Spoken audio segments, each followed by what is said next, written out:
Guys,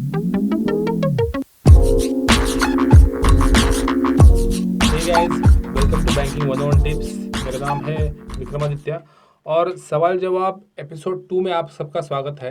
last episode में हमने कहा था कि अगर आपका कोई सवाल है तो कमेंट में भेजिए या फिर व्हाट्सएप पर वीडियो के थ्रू आप हमसे पूछ सकते हैं। तो एक वीडियो आया है हमें सवाल पूछते हुए, ये पूछते हैं, चलो सुन लेते हैं इनका। सर मेरा सवाल है कि सीएसपी में जो अकाउंट खोले हैं सेंट्रल बैंक का, तो वो अकाउंट जो है अभी बंद हो चुका है, तो उसके लिए सीएसपी में ही वो अकाउंट खुलेगा या फिर मतलब बैंक मेन ब्रांच जाना पड़ेगा? इसका जवाब दीजिए आप। तो इन्होंने सीएसपी पर सेंट्रल बैंक ऑफ इंडिया का अकाउंट ओपन किया था, किसी सेंट्रल बैंक ऑफ इंडिया की सीएसपी पर। ठीक है, तो उनका कहना है कि वहाँ पर उनका अकाउंट जो है वो बंद हो गया। ठीक है, इन्होंने यूज़ नहीं किया होगा, किसी कारणवश ये बंद हो गया होगा। तो देखिए सर, आपको सबसे पहले करना क्या है कि आपको जो लिंक ब्रांच है आपकी, मतलब जो सीएसपी है वहाँ पे लिखा होता है कि किस ब्रांच से वो लिंक है, तो वो ब्रांच में आपको जाना है। वहाँ पे जाके आपको आपका पासबुक या अकाउंट नंबर जो भी आपके पास है वो दिखाना है और चेक करना है कि आपका अकाउंट जो है वो क्लोज हो गया है पूरी तरह से या फिर इनऑपरेटिव या डोरमेंट हो गया है। ठीक है, अगर आपका अकाउंट पूरी तरह क्लोज हो गया है तो आप कुछ नहीं कर सकते, आपको नया अकाउंट ही खोलना पड़ेगा। ठीक है, और अगर आपका अकाउंट इनऑपरेटिव या डोरमेंट हो गया है तो उसमें आपको केवाईसी करना पड़ेगा। केवाईसी करके आपको अपने अकाउंट में एक ट्रांजेक्शन दिखाना पड़ेगा, विड्रॉल ट्रांजेक्शन। अगर पैसे नहीं है तो आप एक 1000-2000 रुपये भर दीजिए खाते में। ठीक है, केवाईसी होने के बाद 1000-2000 भर दीजिए और 500 रुपये निकालिए, तो आपका एक ट्रांजेक्शन उसमें आ जाता है। जैसे ही आपका विड्रॉल हो जाता है, आपका खाता फिर से शुरू हो जाता है, नॉर्मल खाते की तरह जैसे हो जाता है। तो आई होप कि ये जो मैंने बताया है आपको समझ में आया होगा, और जो लोग देख रहे हैं वीडियो उन्हें भी समझ में आया होगा कि करना क्या पड़ता है जब भी खाता बंद हो जाता है। तो अब हम देखेंगे दूसरा क्वेश्चन, नया क्वेश्चन। तो ये पूछते हैं कि सर, मैं 12th का स्टूडेंट हूँ, मुझे अपने बैंक अकाउंट में अपनी सिग्नेचर बदलनी है, तो क्या बदल सकते हैं? जी हाँ, आप बदल सकते हो। इससे फ़र्क नहीं पड़ता है कि आप 12th के हो या 10th के स्टूडेंट हो। अगर आप 10 साल से ज़्यादा आपकी एज है तो आप अपने बैंक अकाउंट में अपनी सिग्नेचर लगा सकते हो। अगर आपकी एज 10 साल से कम है तो आपको अपने बैंक अकाउंट में एक जॉइंट अकाउंट होल्डर रखना पड़ता है, आपकी मम्मी या डैडी। ठीक है, और सिग्नेचर भी उनकी ही चलती है, क्योंकि आप माइनर हो तो आपका नेचुरल गार्डियन जो है वो अकाउंट को ऑपरेट करेगा।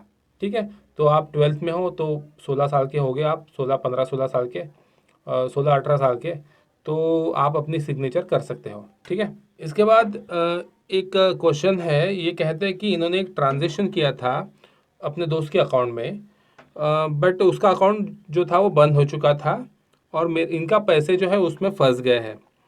तो उस पैसे को कैसे निकालें? तो उस कुछ ऑनलाइन प्रोसेस है क्या, ये पूछ रहे हैं। तो देखिए, जब भी अगला अकाउंट बंद रहता है, ठीक है, तो उस खाते में पैसे जाते ही नहीं है। ठीक है, तो आपने अगर आरटीजीएस के थ्रू या एनईएफटी के थ्रू पैसे भेजे होंगे तो वो जाते ही नहीं है, वो आपके खाते में वापस आ जाते हैं। तो सबसे पहले तो आपको ये चेक करना है कि अगले इंसान का खाता सही में बंद है या नहीं। ठीक है, अगर उसका खाता इनऑपरेटिव होगा जो अभी हमने बताया, तो उसको ऑपरेटिव करने को लगाइए, ट्रांजैक्शन करने को लगाइए, पैसे उसके खाते में चले गए होंगे, निकाल लीजिए, निकालने को कह दीजिए उसे। ठीक है, बट अगर अकाउंट क्लोज है तो आपके खाते में पैसे आ गए, आने चाहिए, 3 दिन के अंदर वापस आ जाने चाहिए। तो ठीक है, तो ये चीज़ है, आप थोड़ा सा देखिए इस चीज़ को। अगर आपको समझ में नहीं आ रहा ऑनलाइन तो आप बैंक में जाके अपना स्टेटमेंट लीजिए, स्टेटमेंट में आपके सब पता चल जाएगा। ठीक है, तो देखते हैं नया क्वेश्चन। उसके बाद अगला एक क्वेश्चन है, इनका पूछना है, इन्होंने भी इन्होंने जो अपने वीडियो है, लास्ट वीडियो, उस पर भी कमेंट किया था और इन्होंने व्हाट्सएप पर भी पूछा है कि इनका जो है महाराष्ट्र ग्रामीण बैंक में अकाउंट है और एसबीआई में भी अकाउंट है। तो ये कहना चाहते हैं कि महाराष्ट्र ग्रामीण बैंक का जो एनपीसीआई पे जो अकाउंट लिंक है, जो उनका आधार कार्ड लिंक है, उसे हटवा कर इन्हें एसबीआई अकाउंट में एनपीसीआई में आधार लिंक करना है। तो ये कैसे करेंगे? तो देखिए, इसके लिए आप कुछ भी नहीं कर सकते, आपको बैंक में अप्लीकेशन ही करना पड़ता, ऑनलाइन कोई भी तरीका नहीं है इसके लिए। तो आपको करना क्या है, आपको जाना है सबसे पहले महाराष्ट्र ग्रामीण बैंक, ठीक है।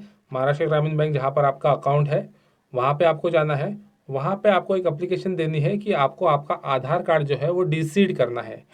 डिसीड करेंगे मतलब आपका जो अकाउंट में आधार कार्ड सीडेड है, दिया हुआ है, उसको निकालना है, ठीक है।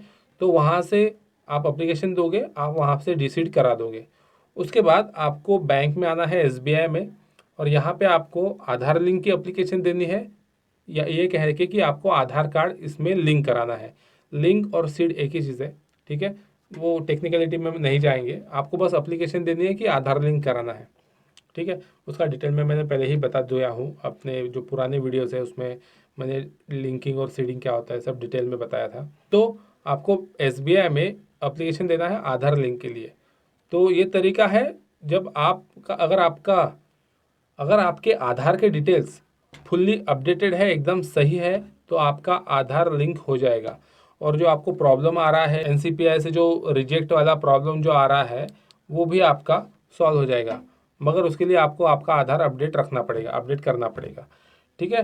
तो आई होप कि ये जो आपका सवाल है इसका जवाब आपको मिल गया होगा, और इसके अलावा और कोई ऑप्शन है ही नहीं, ठीक है।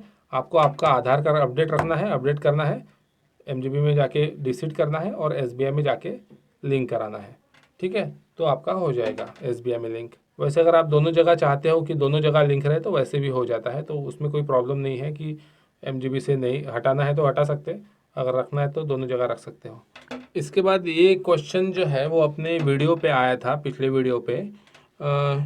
ये पूछते हैं कि इनके फादर को पैरालिसिस है और वो चल फिर नहीं सकते, एटीएम भी नहीं है उनके पास, साइन भी नहीं कर सकते। पैसा निकालने जाओ तो बैंक वाले बोलते हैं सर्टिफिकेट बनवा कर लाओ, और सर्टिफिकेट बनाने वाले 6% पैसा मांग रहे हैं। अब वो तो उसके बारे में अपन कुछ नहीं कह सकते, जितना बैंक में टोटल बैलेंस है फादर के, ठीक है। बिना बैंक जाए क्या उनका नेट बैंकिंग स्टार्ट नहीं हो सकता? देखिए, सबसे पहली बात तो अगर वो पैरालिसिस से पीड़ित है, अगर उनको वो पैरालाइज्ड है, तो वो ना तो साइन कर पाएंगे ना इंटरनेट बैंकिंग चला पाएंगे। तो आपके इंटरनेट बैंकिंग चलाने का कोई यही नहीं बनता है, ठीक है। अगर उनके खाते में पैसे हैं और आपको सिर्फ पैसे ही निकालने हैं, तो उसके लिए आप एक एप्लीकेशन करके डॉक्टर का सर्टिफिकेट लेके बैंक में जा सकते हो। अगर आप बोलोगे कि डॉक्टर भी पैसे मांगता है, तो यार देखिए, ये चीज़ें ऐसी है जिसके लिए कोई भी फाइट नहीं कर सकता, ठीक है। आपको जो रूल्स है वो तो देखने पड़ेंगे, ठीक है। तो आप एक कम से कम अगर आप एक बता के एक डॉक्यूमेंट, कुछ ऑथेंटिकेट डॉक्यूमेंट लेकर आप ब्रांच मैनेजर से मिलते हो, तो वो आपकी मदद ज़रूर करेंगे। अगर आपके पिताजी सच में पैरालाइज है, अगर कुछ तो भी प्रूफ अगर आपके पास होगा तो आप उन्हें बता सकते हो। तो बैंक ऑफिशियल ऐसा नहीं है कि बैंक में ही रहते हैं, तो वो बैंक से निकल के आपके घर में आ सकते हैं, घर भी आके आपका जो है जो भी प्रॉब्लम है, या फिर किसी को भेज के, डेली वेजेस के लड़के को, या फिर कोई भी बैंक वाला कोई लड़का होगा, उसे भेज के चेक करा सकते हैं कि सही में आपके पिताजी पैरालाइज है या फिर क्या है। तो वो आपका प्रॉब्लम सॉल्व हो सकता है, ऐसा नहीं कि नहीं हो सकता, बट आपको भी थोड़ा सा कुछ प्रूफ लाना पड़ेगा ना, बताना पड़ेगा कि क्या सच में क्या प्रॉब्लम है।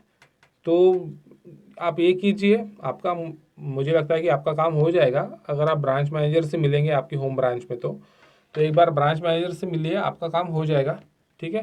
क्योंकि इस केस में तो मैं भी आपकी मदद नहीं कर सकता वहाँ पे आके, है ना। तो थोड़ा सा आपको भी थोड़े कष्ट उठाने पड़ेंगे आपको भी। तो ठीक है, अगला क्वेश्चन देखते हैं। इसके बाद वीडियो पर ही एक क्वेश्चन है कि कैसे चेक करेंगे कि खाता जो है वो जनधन अकाउंट है, ओडी है या टैनी है। तो देखिए, ये चेक करने का एक तरीका है, अगर आपका इंटरनेट बैंकिंग है तो आप इंटरनेट बैंकिंग में चेक कर सकते हो, या फिर दूसरा तरीका यही है कि आपको बैंक में जाके चेक करना पड़ेगा। ये दो ही तरीके हैं, एक तो नेट बैंकिंग से या फिर बैंक से, और कोई तीसरा तरीका नहीं है। तो फिर ठीक है, इस वीडियो में इतना ही। मैं कुछ अलग वीडियोस पे काम कर रहा था, तो मैंने सोचा कि चलो यार, काफ़ी सारे सवाल हो गए हैं लोगों के, तो इसके लिए भी एक वीडियो बना लेते हैं। तो ये वीडियो अभी डाल देता हूँ, और आने वाली वीडियोस भी आप देखिए जिसमें मैंने कुछ टॉपिक्स को थोड़ा एक्सप्लेन किया है, ठीक है। तो अब हम मिलेंगे कुछ नए वीडियो में, तब तक के लिए बाय।